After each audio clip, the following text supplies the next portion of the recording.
Kobe Bryant didn't just play for the Los Angeles Lakers. He built a legacy on obsession, pain, and a winner's mindset so ruthless it still separates legends from everyone else. You really want me on the team. What's your approach to recruiting?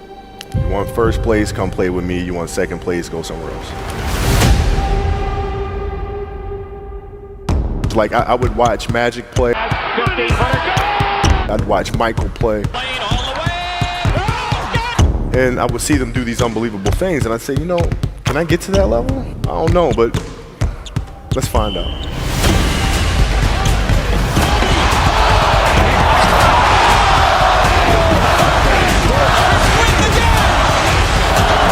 That's why he's the best player in the game.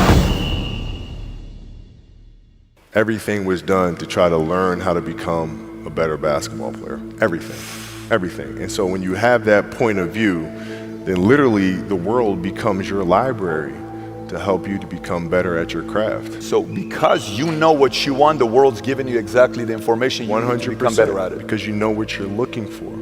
So many guys tell stories about your work ethic. Yeah. What was really your work ethic like, and for how long did you stay disciplined?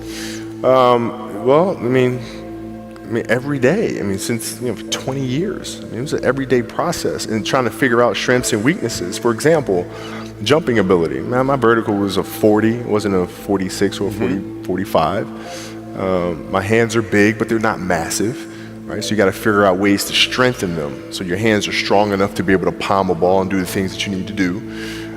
Quickness, I was quick, but not insanely quick. I was fast, but not ridiculously fast. Right? So I had to rely on skill a lot more. I had to rely on angles a lot more. I had to study the game a lot more. And but I enjoyed it though. So like from the time I can remember when I started watching the game, I studied the game and it just never changed. It's a good separation for me, emotionally, to be able to put myself in a place where at practice or when I'm training or during games, I switch my mind to something else. I switch my mode into something else, right? For me, it's the equivalent of Maximus, Decimus, Meridius, and Gladiator picking up the dirt, smelling the dirt. It's go time, right? So that was my mental switch. It was like an actor getting ready for a film. You got to put yourself in that cage. When you're in that cage, you are that character. And then when you leave there, it's something completely different. But when I'm in that cage, bro, don't touch me, don't talk to me. Just leave me alone. How did you get mentally and emotionally so strong where it doesn't bother you? Well, you got to look at the reality of the situation. Like for me, it's not, you kind of got to get over yourself.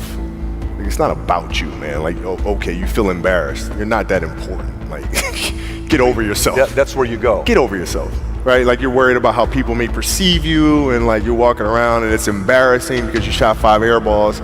Get over yourself. Right? And then after that, it's okay, well, why did those air balls happen? Got it.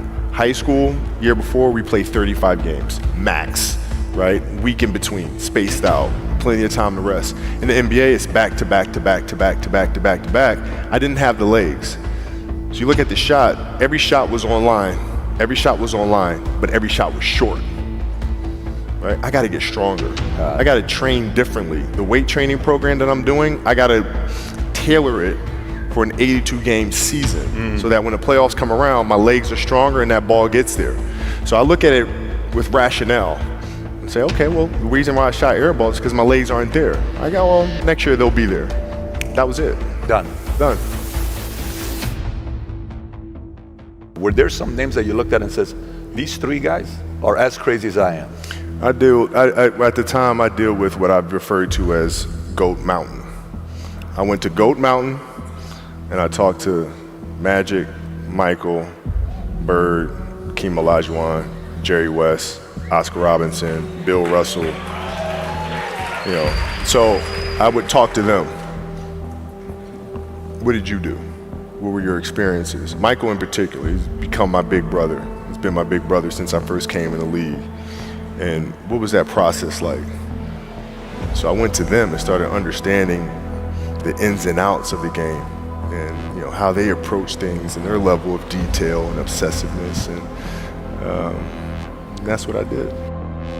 the players that had that passion but weren't willing to commit their entire lives to doing that, right? It's a choice, right? You have other things, you have family, you have all these other things that you have to do. The game can't really be your number one priority. And so I was just looking at that like, man, this is gonna be fun. If I'm buddies with you from high school, if I'm a cousin of yours, what happened to our relationship? How did that gravitate when you went into the league and you're determined to become the greatest, or you're determined to become one of the greatest? What happens to our relationship? Well, it suffers. It does suffer. Oh yeah. Okay. Yeah. And you understood that. You were okay with that. Well, yeah. And the people that love you, like friends and family, like they know that about you. Got it. So they let you be you. And when you reconvene, you pick back up where you left off. Mm-hmm. But make no mistake about it, everything in between is lost, right? So those long-term relationships, the commitment of time of, taking vacation. Like I see a lot of players take vacations with other players that are close friends. And they'll just take vacations just to take vacations, or just hang out just to hang out. Like I never did that. Why not though? Why didn't you do that? Well, because when I retire, I didn't want to have to say, I wish I would have done more. I don't want that. I don't want that. You got a lot of people paying their hard-earned money to come watch you perform. Perform. It's your job to be in shape. It's your job to be strong enough to perform at that level every single night. And as a competitor, I'm not ducking shit. Like it's not, oh my God, my back hurts, I'm sore, we gotta play Vince Carter and Toronto Raptors tonight. We actually had this happen. We had a game against Toronto in 2000, and Vince was tearing the league up. My back was jacked.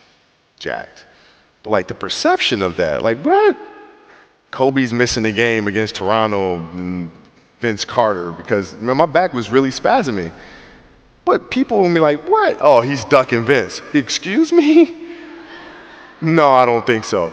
So I would be in the layup line like, okay, there's a lot of days where you can rest and recover. Today ain't one of them. Your back can bother you any other day. That shit ain't bothering me today. He gonna have to see me today. Yeah. Oh man. Yeah.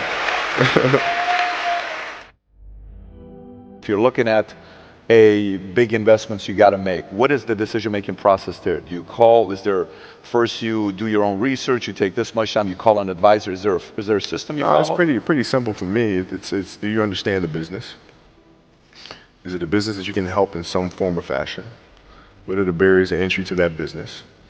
And then the entrepreneurs themselves, the company itself, right? Do they have a culture that you believe is sustainable?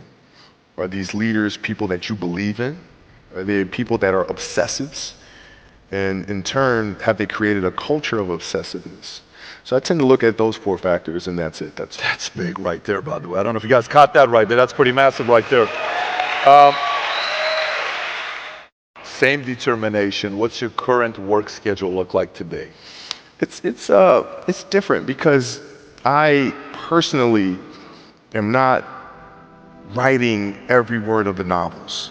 I am not animating the films. What I have to do now is make sure that the people that we bring in, these obsessives that we bring in, are challenging themselves to do the best job that they think they can do. That's what I'm there for, is for them to constantly look in the mirror and self-assess and challenge themselves. If we have a project and you're saying, okay, I can do that, that's not the project we want. The projects that say, I don't know if I can animate that. I don't know how to write that story.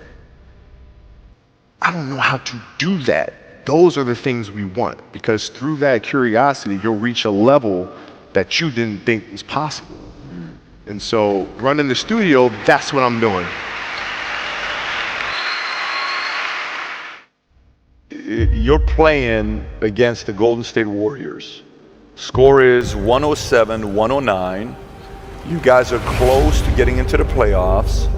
You know exactly what happens in the game. You go up, you're about to take your shot, and then all of a sudden, boom, Achilles happens. right? He went and hit the free throws, and then you walked off the stage. Yeah. And you got the surgery done. When I went in the trainer's room, my kids are in there, and they're looking at you and stuff, and I'm looking at them, and I'm like, it's all right. Dad's gonna be all right. It'll be fine. It'll be all right. It'll be all right. It'll be all right. As a parent, you gotta set the example. You gotta set the example. This is another obstacle.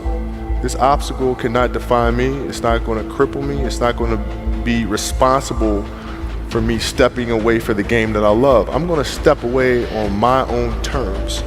And that's when the decision was made that, you know what, I'm doing it. I'm doing it. You're a freaking beast, bro. Yeah,